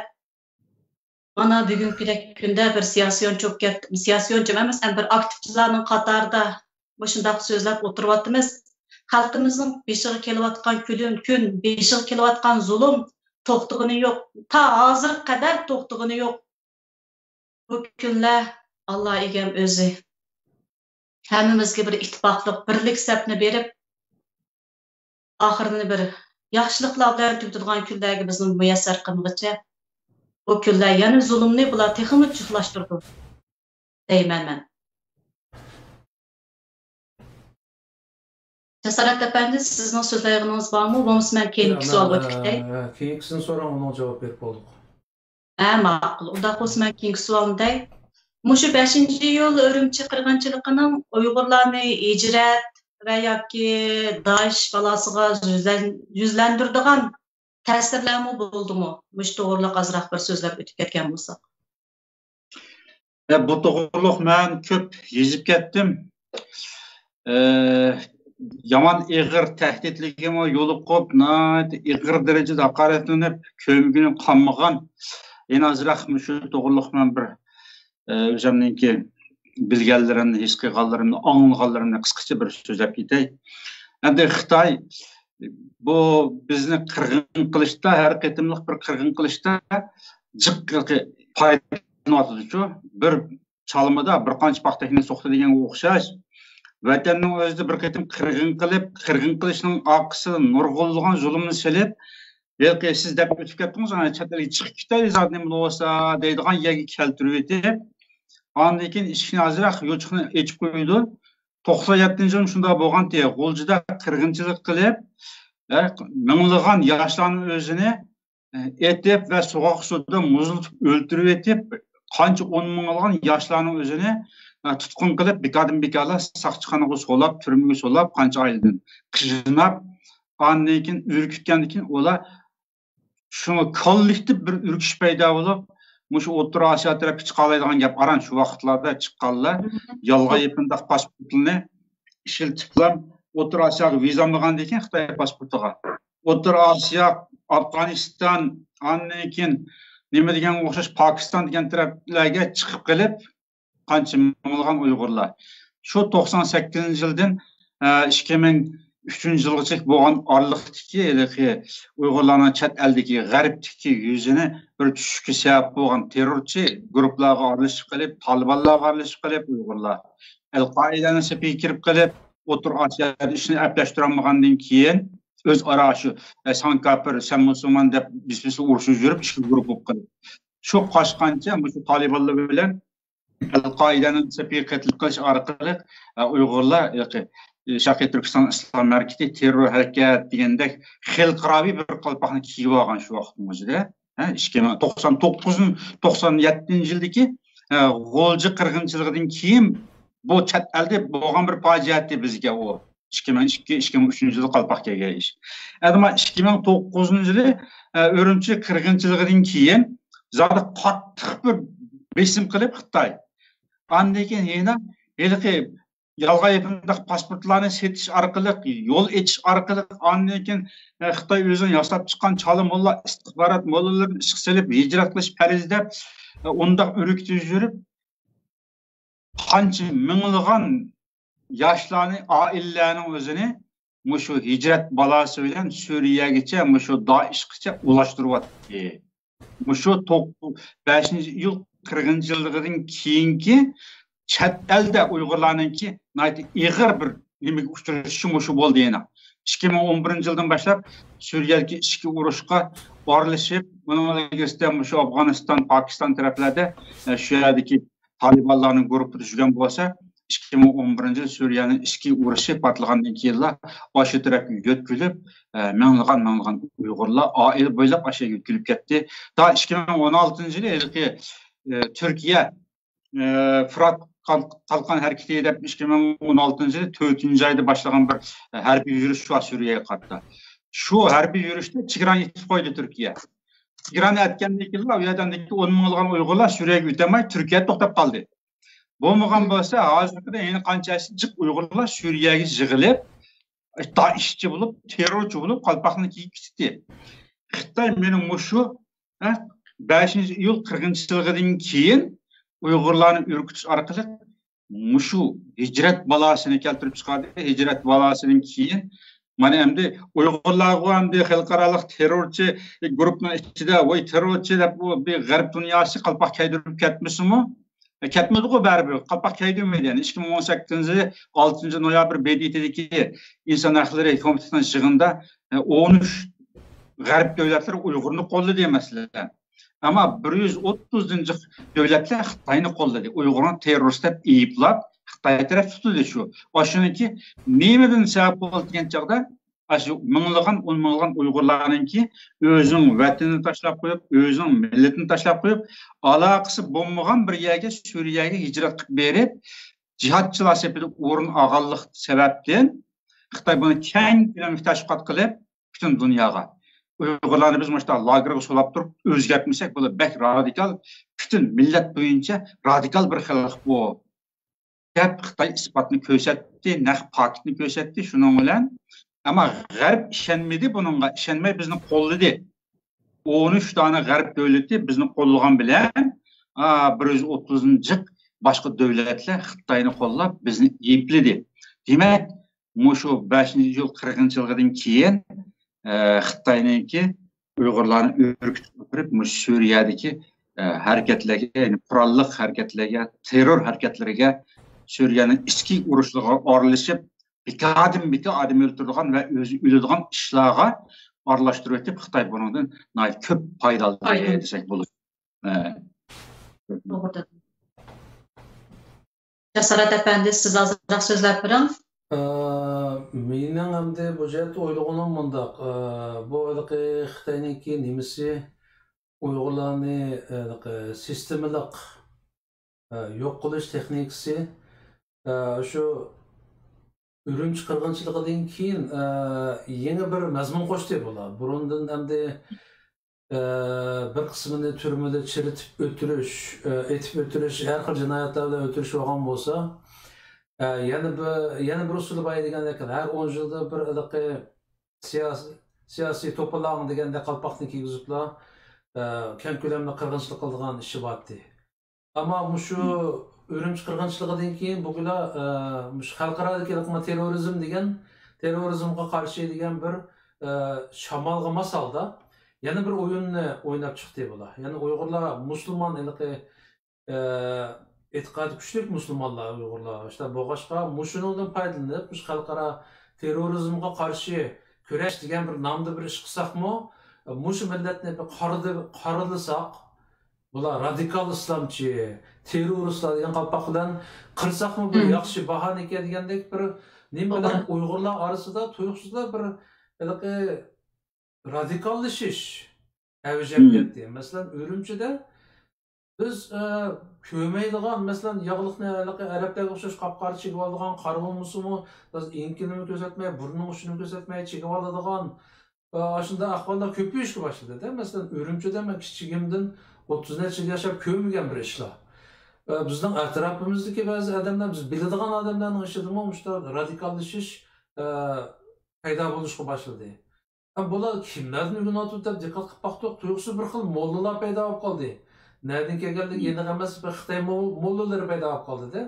Buning qishqoqlarda burun choy o'ynaydigan yerlarda diniy dars o'tadigan, jihadni tashviq qiladigan, Uyg'urlarga shu haqiqat bizlar musulmon bunday yassi bo'lmaydi, yog'liq chekmisi bo'lmaydi, ishton kiyimisi bo'lmaydi, yo'q kiyimisi bo'lmaydi, qo'l bilaklarni ichib qo'ysa bo'lmaydi, o'rinish kerak degandek ashuna qilib, men o'zimning shu yaqin tuqqanlarning ishidimi bir qism odamlarni ko'rdimda, bu shunda kallasi uchuq, zamonga mos odamlarga tuyuqsizlar shu panda o'qiyotgan bolalarni dinga majbur berib, diniy yerosti kurslarida o'qitadigan, dindan boshqani so'zlamaydigan ashula bo'lib ketdi-da. Bu ahvol avjilib, Xitoy yana bir jihatdan maqsadli o'yin o'ynaydi. Masalan, bu gaplar jiq deyildi. Mushu o'ttir sharqlardagi mushu haqiqiy terrorist atalgan arablarning orasiga bir turkum Uyg'urlarni so'qish, Afg'onistondagi, Pokistondagi shunday haqiqiy terrorchilarning orasiga bir turkum Uyg'urlarni so'qish orqali haqiqiy terrorist qalpog'ini Uyg'urga kiygizish uchun bir siyosat qo'llandi bular. Masalan, deylik, shu Suriyaga kelgan aşağıda necha ming Uyg'ur o'lib ketdi deymiz. Nihoyat yosh qiron bolalar ekan tuqashilar. Ashlar shu Ürümçi qirg'inchiligidan keyin Uyg'urlar bilan Xitoylar orasida boy degandek Berlin temi qo'pirilgandan keyin u masalan Ürümchidagi shu 6-sharliklarning ma'mini haydab o'tgan. Ürümchida ular tijorat qilmaydigan holatni shakllantirgan. 6-shardan masalan Ürümçi kelish uchun qo'llarda bir Tongshinjingda bir misolki alayda bir yo'l xati bo'lmasa Ürümçi kelmaydigan ashlar akvatgan.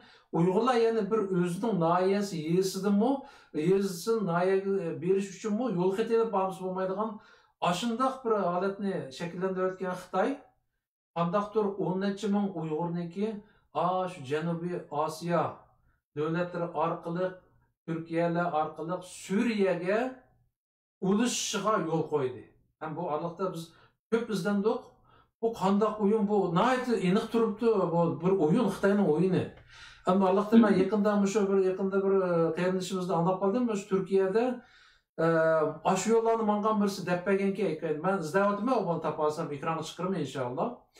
Kolluğa bir bilezik takıp koyganmış. Bir yeri kızıl belgisi var bir bilezik vakende. Muşu bilezikler abda Uygur abay degende kadamda bir to'siladi o mesela.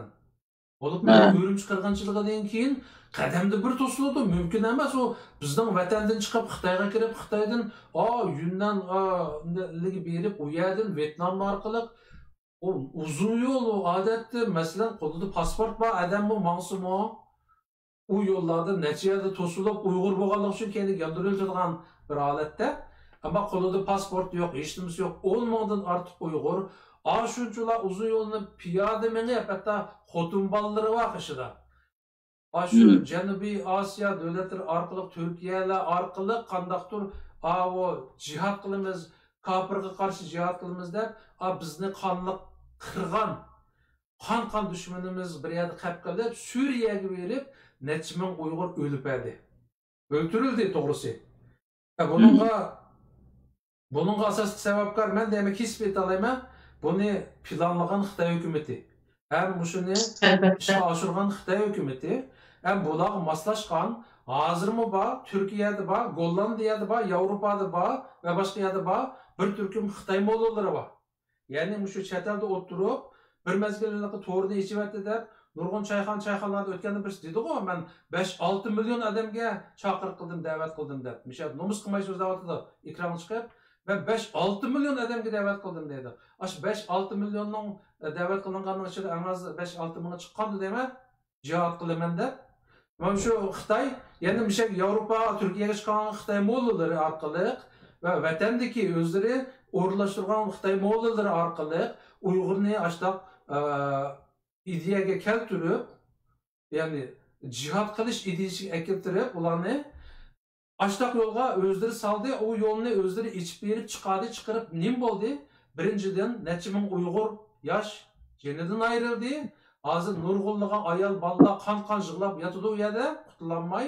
Yana bir jihatdan hammadan muhimi qop-qora kiyimli, qo'llarida pulemyotlar va avtomatlar bor.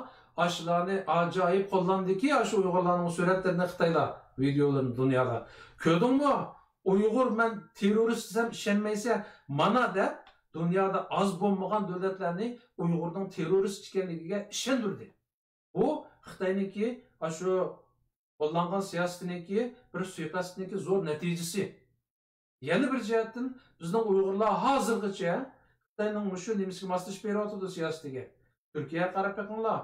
Ben ötken yılı Türkiye'ye berip ve öz gözüm bilen körüp, bayram qilib, yaqam tishlab keldim. Ben vatanda 30 necha yil yashab ko'rmagan qop-qora qo'llariniki barmoqlarining uchi qop-qora palay kiyib, hatto qora ko'zoynak, o'liqi mundaq qarab arab deb tikanman, u yerdagilar aka sen ondanni ko'rsang Uyg'urlar desang bo'ldi deganda, voy tova deb qarsam, biroz Uyg'urki. Aşağıda hem de inqilab quvvatamın quvvatı namayişler çıkıp qop-qora.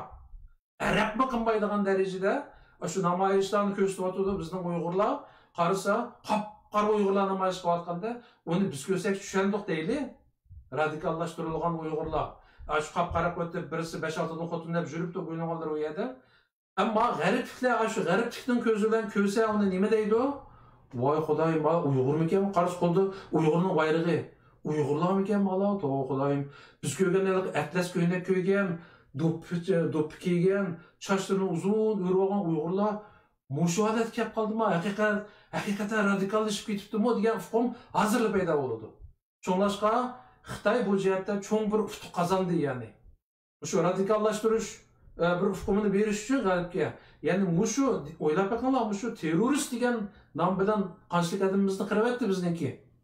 Hazır muşu lagerlarımı şu terörist degan qalpaqlar akirib nurg'un adamni o'tirib etdi o. G'arib kim o? Canlıq ispatı bay degandek Suriyada o'lganlar, İstanbul'daki qora kiyimliklar va hokazolar. Bu qip-qizil o'tirdi turibdi Xitoyning bir taktikasi. Ammo bizning nodon xalqimiz bu o'yinga moslashmadi. Hamda bu o'zi bilmagan holda tushib ketdi danga. Shu dastlab yillarda shundoq bo'lgan. Aydan oyga xalqimizmi uyg'ondi, shu tashviqlarni qilib, ayollarımız, ziyonkashlikka uchragan ayollarımızga tashkilotlar deymiz, diniy zotlar yaxshi tadbirlarni, yo'llarni ko'rsatib, bu qatim namoyishlarga qardim, shundoq yaxshi chiqdi ayollarimiz. Gerçi yüz yepib to'zib bo'lganda, unda qora ranglar yo'q, qolmadi asosan. Men shu o'z ko'zim bilan ko'ray deb shu 5-iyul qirg'inchiligi kuni men Turkiyada edim. O kuni başından oxiri video aldım. Bu yerda ko'rgan men ayollarning 80-90% ashundoq. Hozirgi ahvolni bilmayman, ammo hozircha yaxshi biladigan Uyg'ur undaq emas. Men biladigan Uyg'ur, men Qashqar Xotangima borgan. O'tganda bir mollamni chiqarib, bu vaqtda savol so'rasam, bizda tarixdan boti deydi. Men hayron bo'ldim. Men tarixda ko'rmagan bunday Uyg'urni. Bo'lishi mumkin. Qashqarda bir xil qumur ranglik yuzni yoqtirgan ishlar bor. Qumur ranglik romanlar qoldiganlar borki, ayollar, cho'ng ayollar. Da bir so'z ichib paramlashib, bo'lmasa bu qo'ng'ir tushuk bir roman borki, shuni aytayotgan Qashqarda ko'rgan, Xotandami ko'rmagan. Ammo hozir bu Turkiyadagilar o ya Uyg'ur emas, ya Arab emas, hech nima emas. U g'ayriy bir millat bo'lib qolibdi-da u. Bu nima demoqchi bu yerda deganda, Xitoyning o'ynagan o'yininiki natijasi mushtaq bo'ldi. Hamda buni desak, bayama Abdurahimjon aytilgandek meni aytiladi tabiiyki, ammo mening qo'rqishim yo'q. Ben aşağı böyle Türkiye'de açtım, yüzü dedim bulaniki. Hem kayıt gelip bir program işlep onu da mı dedim ama hak deyiş gerek. Biz köymegen bu gayri Uygurlar hazır mı hesapta Xitay'daki aşı siyasetine masaj berbatıdı. Şuna belki sizden sualınızga berdiğin cevabı benim boşunçilik buluş gerek. Ma'qul bo'ldi, yaxshi javob berdingiz. Unda xo'sh keyingi eng oxirgi savolga o'tib ketaylik. Shuning bilan bu qatim qanaq maydonni munozara yig'inimizni oxirlashtirsak bo'ldi. Mushu 5-iyul Urumchi qirg'inchiligining vatan davosini ilgarilashtirishda ta'siri bo'ldimi?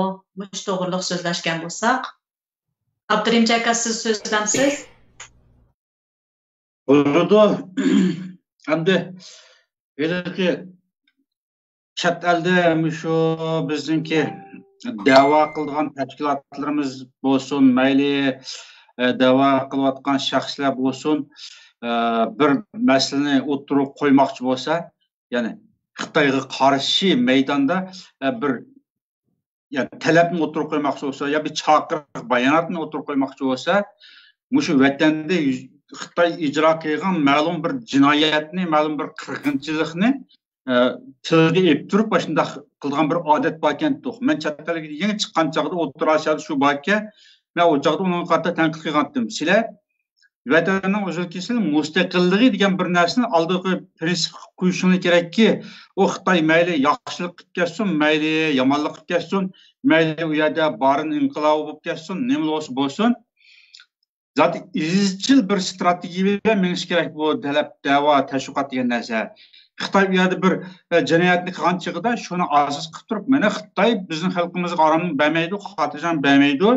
Shuningdek bu Xitoyning ustidan dunyo gap qilish kerak deb bunday da'vo qilish bu yaxshi emas deb ashta chiqirlashib yurib, keyin hali yomon emas u yerda ta'sir paydo qilgandim. Yani demak, şu Xitoy bir ish qilmasa, chet elda bu da'vogarlar, tashkilotlar bir ish qilmaydigandek bir ish borchu, balki o'rim kalaning o'ziga ziqlab qayoq urib turmasa, harvon so'rmay turgan o'xshash. Mushu Xitoyning o'zi 90-yildagi vaziyatda barin inqilobi nima uchun chiqqan desa, mushu Xitoy tug'ib cheklash nimasini nihoyat qattiq ijro qilgan. Ondan keyin xalqimizga olgan silahni ko'plab sog'gan, uni qilgan, buni qilgan, bir muncha ishni qilib asli qilganlikdan u yerda yoshlar tashkillanib, barin inqilobini qo'zg'ab chiqib, shuni Xitoy qurolga qarshi kurash mushunda qilgan deb uni bana ko'rsatgan gapga. Uning ta'sirida ondan keyin biz chet eldagi Uyg'urlar tashkillanmasak bo'lmaydi deb shu vaqtda 92-yil Sharqiy Turkiston xalqaro milliy qurultayini tashkillaganmiz. Shu vaqtda men axborotlarni chatlarga yangi chiqqan chog'imda o'qib, shu vaqtda men hayron qolgandim. Agar biz o'sha yerda barin inqilobi deb bir tashkilotni qurib, o'sha yerda Xitoyga qarshi o'zimizni qurbon bermagan bo'lsak, sizlar bu chet elda tashkillanmamdinglar deb men shu vaqtda tanqid qilgandim. Shunda danqi endi 92-yil 12-oyda Sharqiy Turkiston milliy qurultayining qurilishi 90-yil 5-aprildagi barin inqilobining qo'zg'alib qattiq bostirganligininki turtchida andan keyin bu qurultay qurilgan deydigan bir alayda bir bana sebab borchu. Onundan keyin şununla gulcu qırgınçılığı oldu. O gulcu qırgınçılığı tüfeylidin andan keyin chet elde o teşkilat bu teşkilatla kurulup gelip şunun bilan bağı qurultayını hem de Avrupaga ötkepken bo'lmaydi deydigan bir narsa chiqdi. Unda qildik. Ondan keyin bir harakat bo'ldi. Sap shu Xitoy vatanda xalqimizni selayotgan zulm ve vatandagi xalqimiz qo'zg'alib chiqib bir ommaviy qirg'in bo'layotgan bir ishlarni bana qilib turib, chet elda ashta da'voga rasmiy qiladigan, u yerda bayonot e'lon qilishga rasmiy qiladigan bir odat bor ekan. Endi shu odat nuqtasini aytgan chog'da haqiqatan bu 5 iyul qirg'inchiligi chet eldagi vatan davosini ziqlagan bir qattiq bir ziq bo'ldi-da endi. Zaten biz chet elde bunda qarab tursak nomusulidagi xalqimiz qirg'in qilinib ketib qolsa, endi biz qanday qilib bu yerda davoni tuzuk qilmay tishursak tush yura olamiz deganga o'xshash yuzi qizirib ketib qolamiz. Undan keyin yurib u yerga bayonotlarni e'lon qilib yurib, yig'ilini ichib, bunda qildi haqiqatan bir az rivojlandi deyishki bo'ldi. Chet eldagi faoliyatlarninki qadamlarininki tizilinishi o devlet bu devletlerge toxtumay uçup berip bayanatlan qilib, konferans qilib, mektep üniversitelerde. Bunda qildigan işler hakikaten ayınıp ketdi deyishki bo'ldi. Azrak taraqqiy qildi deyishki bo'ldi. Ama vatanda o bo'lgan qirg'inchilik to'lagan bedeliga qarta aytgan chaqda yana o ishni emas deyish kerak ekan chet eldagi. Qanda agar haqiqiy shu 5-iyul qirg'inchiliginingki ta'sirida vatan davosi chet elda taraqqiy qilib rivojlandi. Rost u daralagan bo'lsak, shu 2009-yildagi Uyg'ur qonun loyihasi yo'qolib ketmasligi kerak shu vaqtda. Shu oshkorlanib rasmiy dunyoda Uyg'urlar hammasi bilishi kerak edi shuni. Shu vaqtda hammamiz anglashimiz kerak edi. Nimishqa bu to'xtab qoladi deb namoyish qilib yurib, suylab bir ish qilatdik. Uncha uzun yo'qolib ketmasdi shu vaqtdagi shu qonunning o'zi. Qaragan chaqda bular faqat faoliyat qilishga bir rasmiy bo'lgan bo'lsa kerak desakmi bo'ldi. 5-iyul Urumchidagi qirg'inchilik bu bizga yurgizgan bu jazoning o'zi chet eldagi da'vogarlarga, tashkilotlarga ilki nima qiladigan faoliyat qildiganga bir ilki tutqa, ya'ni bir rasmiy bo'ldi desakmi bo'ladi endi. Rahmat. To'g'ri dedingiz. Yaxshi javob berdingiz, Abdurim aka. Men azroq bir narsani qistirib o'tib ketsam, shu qirg'inchilik vatan davosida yechilganda shu 2009-yildan keyin Uyg'urlarning ko'plab chet elga chiqib ketishi, shu menga o'xshash desam bo'ldi. Uyg'urlarningki shu bir turkum chiqib siyosiy panohliklarga erishishiga cho'ng ta'siri bo'ldi deb qarayman. Shu orqali men shu televizor ekran oldida butun xalqimga deydiganim, biz shu siyosiy panohliklarni shu 2009-yildagi millatimizning qirg'inchiligi, uni oldidagi g'ulji qirg'inchilik deymiz, shu to'xtamay bo'layotgan millatimizga ilib berilayotgan irqiy qirg'inchilik, zo'ravonlik, tajovuzchiliklarning bedeliga bizdek shunday xalqlar chiqib, shu bugungi kundagi siyosiy panohliklarga erishib, shu davlatlarda yashayapmiz. Shunga xalqim biz shuningga loyiq, shu haqqa loyiq biz o'zimizning maydonini qat'iy davomliq vatan davosiga, millat davosiga, millatimizning zulmiga qarshi o'rnimizdan tursak, ovozimizni chiqarsak deb chaqiriq qilaman. Duydi mening gapim. Hamsi Jasorat apandi siz degan bo'lsangiz. Endi bu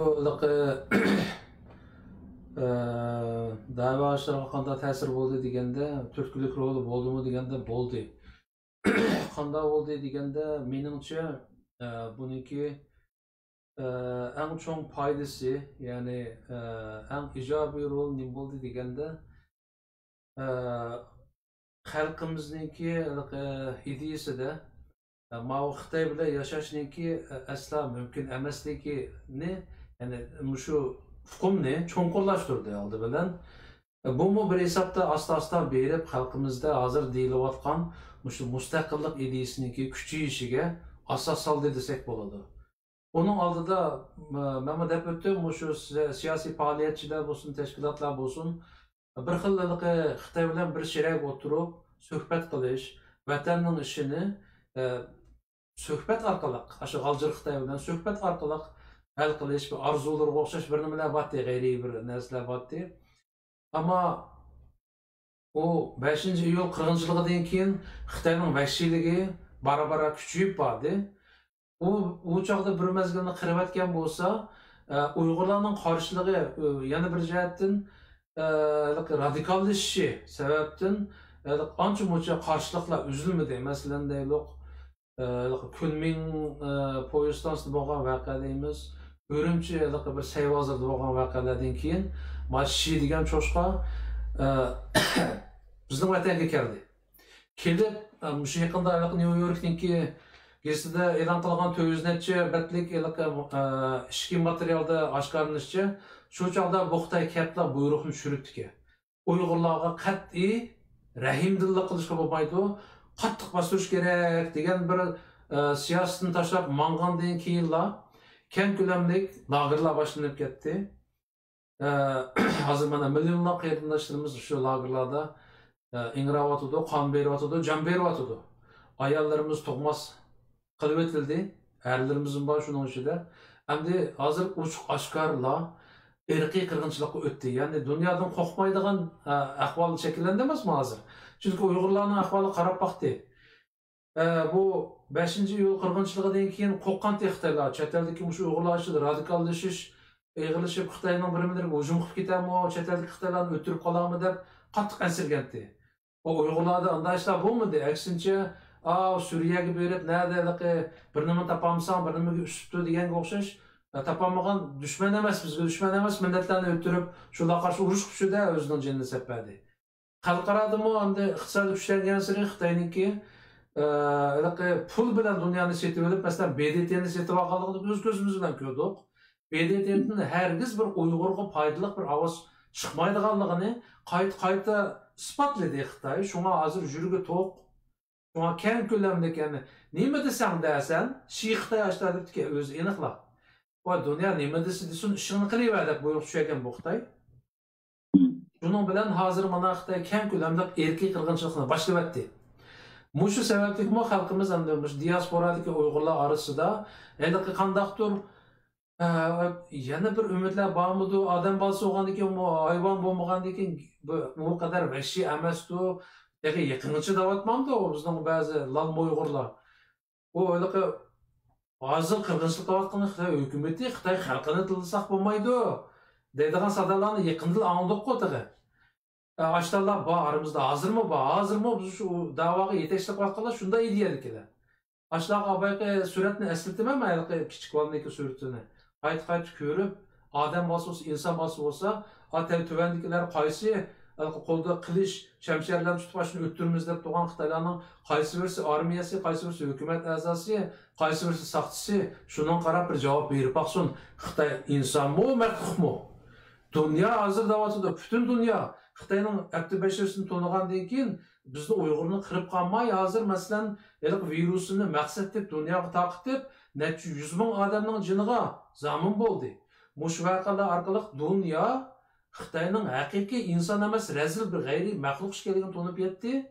Oxiri bizning chet eldagi diasporadagi Uyg'urlarga bo'lgan ta'siri nima bo'ldi deganda, mustaqillik degan gap mush 2 yil bo'ldi. Onun oldida bo'lishi mumkin. Abdurimjonning deb berishicha, dastlab qurilgan tashkilotlar mustaqillik deb yozibdi. Nizomnomalarga keyin o'zgarib, shakli o'zgarib, Sharq Turkiston, Uyg'uriston deganda Uyg'ur nimasi qurildi, birmilar o'zgarib, bu vaqtda jiqlisiyalar so'zlandi, jiqlislarni o'rgandik. Oxiri ana men birdan-bir degan quriltay deganimni pastga tushdi. Nima deganda xalqimiz bizga birdan-bir kerak mustaqillik dedi. Bularniki nizomnomasiga yozilgan inson haqlari o'z taqdirini o'zi belgilash. Mustaqillik deyamaydi. Unda bo'lgandan keyin bara-bara shu Xitoyniki shu 5-iyul qirg'inchiligidan keyin to'xtamay 40 mingishi natijasida Uyg'urlarni har xil shakllar bilan Uyg'urlar orasida shu mustaqillik ideyasi nihoyatda muhim bir ul soldi-da. Hozir xalqimiz agar xalqimizga qo'yib bersa, xalqimizning irodasi bo'yicha ish qilamiz deydi ekanmiz, xalqimiz cho'qim mustaqillik ideyasi tavranmay turadigan odamni o'ziga lider qilib saylaydi, ham ashtaq bir tashkilotningki maydonga kelishini shundoqmi umid qiladi, ham shundoq bir markazdan shakllanishini umid qiladi. Nihoyat afsuski, bizning aramizda shu mustaqillik shuarini to'g'rilayotganlar har xil sabablar bilan bir yerga kelolmayotdi. Bular o'zligidan parchalanib, nurg'un parchalarga bo'linib ketdi. Bu bir ichinishli ahvol edi. Agar bu 5-yil qirg'inchiliginiki chet eldagi shu faoliyatlarimizga, da'vo ishlarimizga bo'lgan ijobiy ta'siri qilish jihatdan desa, menimcha mush jihatdan desa xato bo'lmaydi deb qarayman. To'g'ri, to'g'ri. Nihoyat yaxshi javob berdingiz. Undaq bo'lsa, bugungi suhbatimizni nihoyat yaxshi davomlashtirdik deb qarayman. Sizlarga ko'p rahmat. Ekran oldidagi barliq qarindoshlarga ko'pdan ko'p rahmat. Bo'ldi, amsa buningdan keyingi programmalarimizda birga bo'lguncha sog' salomat bo'linglar. Hammanglarning kashliginglar xayrli bo'lsin. Allohga omonat bo'lsa. Bo'ldi, xo'sh, amsa. Allohga omonat.